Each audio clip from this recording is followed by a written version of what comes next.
boy who could play, you bet. Oh, how they played when he played on his old cornet. He's got a smile and a cute little style that's all his own. He'd mute his old cornet, and then he'd make it moan. Do-a-da-do-a-da-do-a-da-do. Nothing to it, but it's sweet. Well, I'm Colin Soucy. I'm the captain of the EA's 1929 Ford Tri-motor. This airplane was manufactured by the Ford Motor Company in Dearborn, Michigan. That's the same people making automobiles today.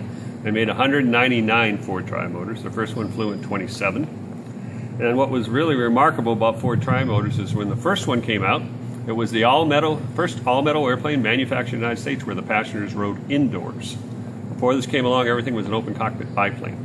So you just imagine going back and forth between, say, Chicago and Minneapolis in the wintertime, you weren't going to sell an airline ticket. It just wasn't going to happen. So when you closed the cabin like that, put a little heat in there, it allowed most of the major airlines in this country to get started. So, you know, you go back to like Americans and Uniteds and Northwest, they all had a Ford Tri-motor in the early days.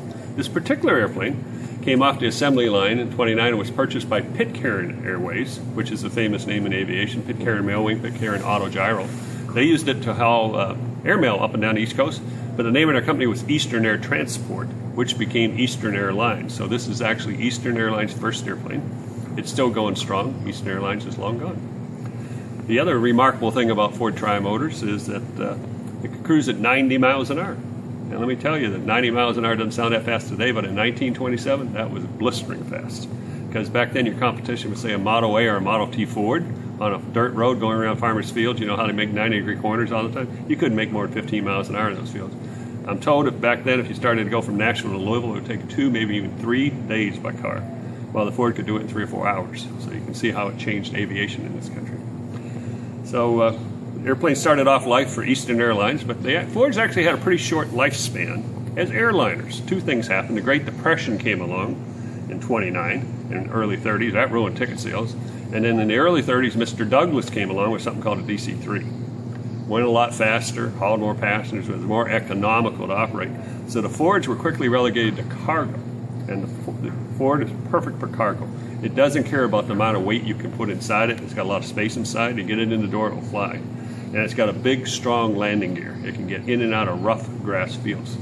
So most of the Fords disappeared into the bush. It was called Alaska or South America. This particular Ford, right before World War II, was sold to Cabana Airlines. So it flew for the National Airline of Cuba during World War II up to like 1949. Then it went to South America and Central America very briefly.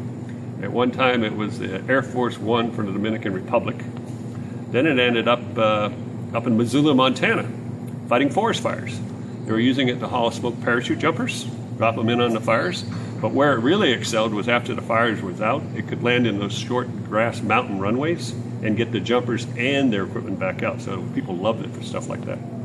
The EA operates it for 2 reasons. One is called outreach, is that we like to meet people and encourage people and to join EAA or to be aware of EAA and get people involved in aviation, and it's worked really good for that. And the other thing, it is a profitable program for the EAA, mainly because the pilots fly for free and the ground workers are all volunteers. But based on that, we can actually show a profit for the museum by flying the airplane and pay enough back in to keep several other airplanes maintained too. Because if we weren't doing this with the Ford, it would just be sitting in the back of the hangar never doing another annual maintain. So it's earning its keep and it's keeping the museum going, which is why the EA does it.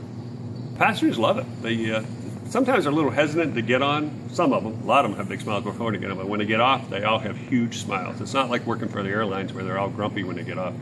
This airplane, when you open the door, people are clapping, they applaud, they get off and they want to shake your hand and take pictures with you. They love the ride in the airplane. And the reason is the big windows. They're huge picture windows. They're leather first-class seats with leg room. Anybody's ever been on a CRJ in the last 30 years know you have these tiny little portholes to look out. You can't see anything. This airplane is just perfect. So I've been telling people that aviation, or passenger service in this country, has been going down the tube since 1929. Billy McCoy was a boy who could play, you bet. Oh, how they played when he played on his old cornet. He's got a smile and a cute little style that's all his own. He'd mute his old cornet, and then he'd make it moan. Do-a-da-do-a-da-do-a-da-do. nothing to it, but it's sweet. That tune goes right to your feet. Do-what-a-do made a hit with the girls. They had their hair bobbed and gave him the curls. Oh, how he blew that do.